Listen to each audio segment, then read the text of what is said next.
आइए अब हम सीखते हैं कि लेंसों द्वारा किरण आरेख किस प्रकार बनाए जाते हैं, क्योंकि हम किरण आरेख द्वारा लेंसों से प्रतिबिंब बनने की स्थिति को दिखा सकते हैं और इससे लेंसों में बनने वाले प्रतिबिंब की प्रकृति, स्थिति और आकार का अध्ययन करने में हमें सहायता मिलती है। ये किरण आरेख किस प्रकार बनाए जाते हैं? किसी वस्तु का लेंस द्वारा प्रतिबिंब बनाने के 3 नियम हैं। किसी भी वस्तु का लेंस द्वारा प्रतिबिंब बनाने के 3 नियम हैं और ये 3 नियम कौन कौन से हैं, आइए इन नियमों का अध्ययन करते हैं। क्योंकि प्रतिबिंब बनाने हैं तो नियम सीखना बहुत ज़रूरी है बेटा। यहाँ समझिए, यहाँ हम आते हैं सबसे पहले प्रथम नियम पर। प्रथम नियम को पहले समझ लें अच्छे से। तो प्रथम नियम क्या है कि मुख्य अक्ष के समांतर चलने वाली प्रकाश किरणें, यहाँ समझें, ये मैंने एक उत्तल लेंस बनाया हुआ, आप इसे देखिए, ये एक उत्तल लेंस है और जिसका ये मुख्य अक्ष है। इस मुख्य अक्ष पर ये कोई वस्तु मैंने रख के प्रदर्शित की है। तो वस्तु चलने वाली प्रकाश की किरण जो मुख्य अक्ष के समानांतर आ रही है, दोनों के बीच की दूरी बराबर है। इसका मतलब क्या है? ये समानांतर है। यहाँ दूरी देखिए, यहाँ दूरी देखिए, दूरी देखिए, ये दूरी बराबर है। जब 2 रेखाओं के बीच की दूरी बराबर हो तो वे किरणें कैसी कहलाती हैं? रेखाएं समांतर कहलाती हैं। अतः मुख्य अक्ष के समानांतर चलने वाली प्रकाश की किरणें उत्तल लेंस से अपवर्तन के पश्चात, जो उत्तल लेंस है, ये मेरा उत्तल लेंस है, यहाँ पर ये टकराई और यहाँ से ये किरण अपवर्तित हो गई। अपवर्तन के पश्चात यह किरण दूसरी ओर के मुख्य फोकस से होकर जाती है। देखिए दूसरी तरफ, इससे इधर वस्तु की किरण आ रही थी इधर से, अब लेंस के दूसरी तरफ जो मुख्य फोकस है वो कौन सा है? F2, ये मुख्य फोकस है। इससे होकर के ये किरण चली जाती है। यानी उत्तल लेंस में ये पहला नियम हुआ कि मुख्य अक्ष के समानांतर आने वाली प्रकाश की किरण लेंस से अपवर्तन के पश्चात दूसरी तरफ के मुख्य फोकस से होकर गुजर जाती है। अब यही नियम अवतल लेंस में देखें। क्या है अवतल लेंस में? कि जबकि अवतल लेंस में यही प्रकाश की किरणें दूसरी ओर के मुख्य फोकस से आती हुई प्रतीत होती हैं। आप देखिए कि यहाँ भी मैंने एक वस्तु ली है, ये मेरी वस्तु है AB, ये देखिए AB मेरी वस्तु है और ये अवतल लेंस है जो अंदर धंसा हुआ है। यहाँ समानांतर, जो मुख्य अक्ष के समानांतर आने वाली किरण है, ये मुख्य अक्ष है और इस मुख्य अक्ष के समानांतर ये किरण आ रही है। मुख्य अक्ष के समानांतर आने वाली किरण अवतल लेंस में हमने क्या बताया? यह प्रकाश किरण दूसरी ओर के मुख्य फोकस से आती हुई प्रतीत हो रही है। देखिए इधर के ये जो मुख्य फोकस है, ये इस फोकस से आती हुई प्रतीत हो रही है, इधर से आती हुई प्रतीत हो रही है। और इससे क्या होगा? प्रतीत हो रही है अर्थात ये डाइवर्ट हो जाती है। ये किरण ऊपर इस फोकस की सीध में, ये जो फोकस है हमारा F1, इस फोकस की सीध में अपवर्तित हो जाती है। यहाँ से ये अपवर्तित होकर के किरण ये चली गई, ये अपवर्तित किरण है। यानी अवतल लेंस के अंदर जो किरण समानांतर आएगी, किसके समानांतर? मुख्य अक्ष के समानांतर आएगी, वह किरण अपवर्तन के पश्चात उधर के ही फोकस से, उधर की जो फोकस बिंदु है उसी की सीध में बिल्कुल अपवर्तित हो जाती है। यानी इधर फोकस से होकर नहीं जाएगी, ये कहाँ जाएगी? अपवर्तित होगी। किसकी सीध में? उधर के ही फोकस को देखिए, उसकी सीध में ये अपवर्तित हो जाएगी। ये हमारा प्रथम नियम है। अब इसके दूसरा नियम देखें। दूसरा नियम ठीक इसका विपरीत है, जैसा कि हमने दर्पण में पढ़ा था, उसी तरह से लेंस में भी है। अब दूसरा नियम क्या कहता है कि मुख्य फोकस से गुजरने वाली प्रकाश की किरणें उत्तल लेंस से अपवर्तन के पश्चात, अब यहाँ देखिए मैंने फिर उत्तल लेंस लिया है दूसरा, ये उत्तल लेंस और इसमें ये वस्तु ली है, ये इसका मुख्य फोकस है। वस्तु से ये किरण आई, मुख्य फोकस से होकर आई और लेंस से टकराई। लेंस से टकरा के अपवर्तन के पश्चात यह किरण मुख्य अक्ष के समानांतर होकर लौट जाती है या अपवर्तित हो जाती है। देखिए नियम 1, यहाँ समानांतर किरण आ रही थी, फोकस से होकर जा रही थी, जबकि नियम 2 क्या कहता है कि यदि फोकस से किरण आएगी तो वह समानांतर होकर लौट जाएगी। अब यही दूसरा नियम अवतल दर्पण, अवतल लेंस में क्या कह रहा है?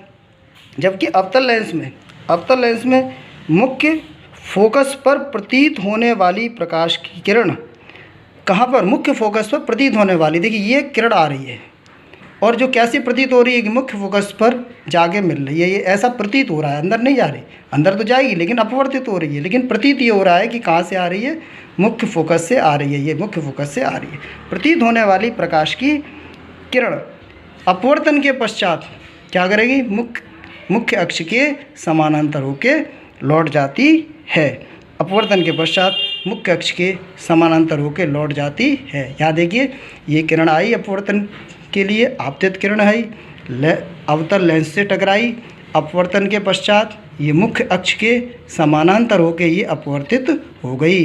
तो ये मेरी अपवर्तित किरण है, और ये जो किरण यहाँ से यहाँ तक आ रही है ये कौन सी आपतित किरण है। ये दूसरा नियम हुआ। अब आते हैं तीसरे नियम पे। तीसरा नियम जो कि अवतल और उत्तल दर्पण में क्या था कि ध्रुव से होकर जाने वाली प्रकाश की किरण ध्रुव से ही अपने मार्ग पर लौट जाती है। यहाँ भी वही चीज़ है, ध्रुव की जगह यहाँ पे क्या आ गया, प्रकाशिक केंद्र। इसमें देखिए तीसरे नियम में उत्तल लेंस है, उसका ये क्या है, प्रकाशिक केंद्र। यानी प्रकाशिक केंद्र से होकर जाने वाली किरण अपने ही मार्ग पर सीधी चली जाती है, ये विचलित नहीं होती। अपवर्तन के पश्चात ये विचलित नहीं होती। यही नियम अवतल लेंस में भी है। प्रकाशिक केंद्र से होकर जो किरण आ रही है वह अपने ही मार्ग पर चली जाती है, यह विचलित नहीं होती। इस तरह से ये 3 नियम हुए जो हमें प्रतिबिंब बनाने में हमारी सहायता करेंगे। आइए अब उत्तल लेंस द्वारा वस्तु की विभिन्न स्थितियों में उसके प्रतिबिंब किस प्रकार बनते हैं उनको देखें और उनका अध्ययन करें। इसे ध्यान से देखें बच्चों।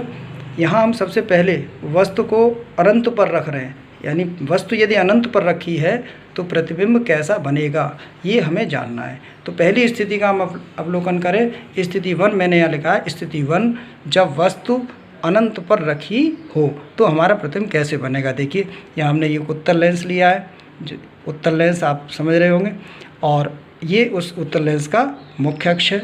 इस मुख्य अक्ष पर बहुत दूर कोई वस्तु ए बी रखी हुई है। वस्तु कौन सी रखी हुई है, ए बी।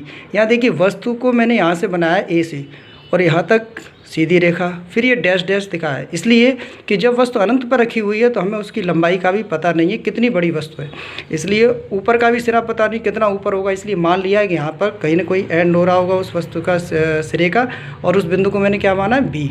ये तीर के निशान से बता रहे हैं, यानी वस्तु का ऊपर का सिरा बी जो हम तीर के निशान से दिखा रहे हैं, वस्तु का नीचे का सिरा ए से प्रदर्शित कर रहे हैं। अब इस वस्तु से चलने वाली प्रकाश की किरणें जो हमने नियम देखे थे उसमें देखें कि जो हमारा दूसरा नियम था कि वस्तु से चलने वाली प्रकाश की किरण जो फोकस से होकर आ रही है, कहाँ से होकर आ रही है, फोकस से। देखिए ये वस्तु से जो किरण आएंगी ये फोकस से होकर किरण आई, और ये फोकस से जो किरण आई है इस किरण को पुनः देखिए, ये किरण चली फोकस से होकर आई, लेंस से यहाँ टकराई, यहाँ टकराने के पश्चात ये किरण अपवर्तित होगी तो मुख्य अक्ष के समांतर जाएगी।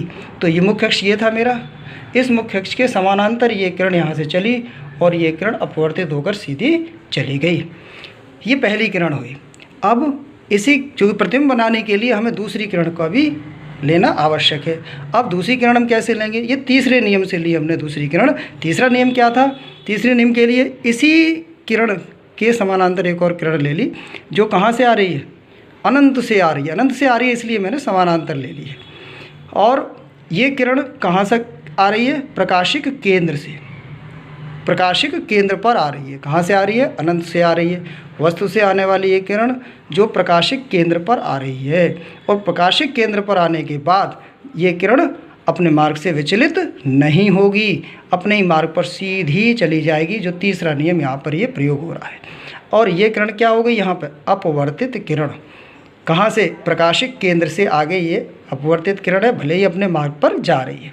अब पहले वाली किरण थी ये अपवर्तित और दूसरी अपवर्तित किरण ये दोनों किरणें जिस बिंदु पर काट रही हैं, ध्यान दीजिए जहाँ पर ये काट रही हैं, इस बिंदु को मुख्य अक्ष से मिलाएंगे सीधी रेखा से। तो जब हमने इसको मुख्य अक्ष से सीधी रेखा से मिलाया तो जहाँ पर ये मिल रहे हैं कटान बिंदु, यहाँ पर तीर का निशान, यानी ये वस्तु का हेड यानी सिर। मैंने यहाँ पर क्या लिया था, वस्तु का हेड को बी से प्रदर्शित किया था, गौर से देखिए, और नीचे के सिरे को ए से। इसी आधार पर इधर मैंने क्या किया कि जो ऊपर का सिरा है वो काय से दिया, बी डैश, यानी ये बिंदु मेरा क्या बन गया, बी डैश। और ऊपर का सिरा जो मुख्य अक्ष से टकरा रहा है बिंदु वो क्या बन गया, ए डैश, इसको मैंने ए डैश नाम दिया है। और ये बिंदु कौन सा है, ये बिंदु इसी लेंस का फोकस है, द्वितीय फोकस है। लेंस में 2 फोकस, एक इधर का फोकस F1 और इधर का फोकस F2।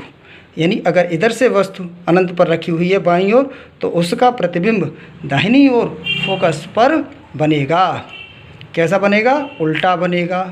वास्तविक बनेगा, क्योंकि उल्टा प्रतिबिंब हमेशा वास्तविक होता है। प्रतिबिंब की प्रकृति देखें क्या बनी, प्रतिबिंब उल्टा बनेगा, उल्टा प्रतिबिंब हमेशा वास्तविक होता है, इसलिए वास्तविक होगा। वस्तु से कैसा होगा, छोटा। वस्तु मेरी बहुत बड़ी थी, जो अनंत पर वस्तु रखी थी ये बहुत बड़ी थी, वस्तु से छोटा बनेगा। और कहाँ बनेगा, द्वितीय फोकस पर बनेगा, दूसरे फोकस पर बनेगा। आइए अब दूसरी स्थिति का अवलोकन करें। दूसरी स्थिति, जब वस्तु अनंत और 2f1 के बीच रखी हो। कहाँ रखी हो, अनंत से थोड़ा सा आगे बढ़े हम, कहाँ आगे, 2f1 और अनंत के बीच में। ये ए बी मैंने वस्तु ली, बिल्कुल पहली स्थिति के आधार पर ही।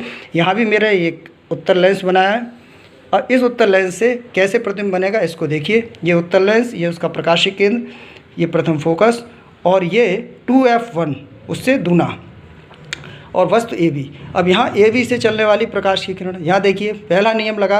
पहला नियम क्या था, मुख्य अक्ष के समानांतर चलने वाली प्रकाश की किरण। ये मुख्य अक्ष के समानांतर प्रकाश की किरण चली, जो लेंस से टकराने के बाद अपवर्तित हुई, और अपवर्तित होकर कहाँ से होकर जाएगी, उधर दूसरी तरफ के फोकस से होकर जाएगी। ये F2 फोकस है दूसरी तरफ का, F2 से होकर ये अपवर्तित हो गई। अब एक नियम लग गया। अब प्रतिबिंब बनाने के लिए दूसरा नियम यही लगाएंगे। कौन सा, वही तीसरा नियम लगाएंगे।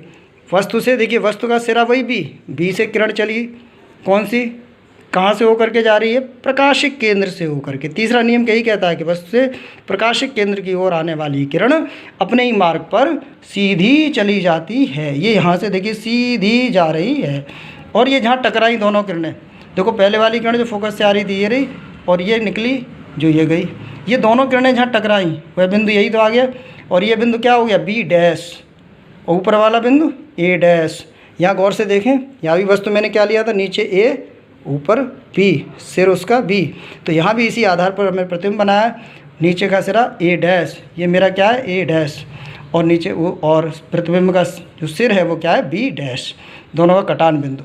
और ये प्रतिबिंब बन कहाँ रहा है, गौर से देखें, F2 और 2f2 के बीच, F2 और 2f2 के बीच बन रहा है, और वस्तु से छोटा बन रहा है।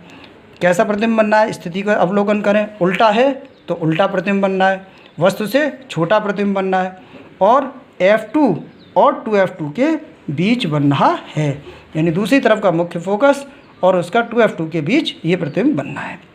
तीसरी स्थिति देखें कि जब वस्तु 2f1 पर रखी हो। कहाँ रखी हो, 2f1। 2f1 क्या था, ये मेरा उत्तर लेंस है, और उत्तर लेंस में एक तरफ का ये फोकस, मुख्य फोकस, प्रथम मुख्य फोकस, और इससे दुगनी दूरी पर 2f1 है।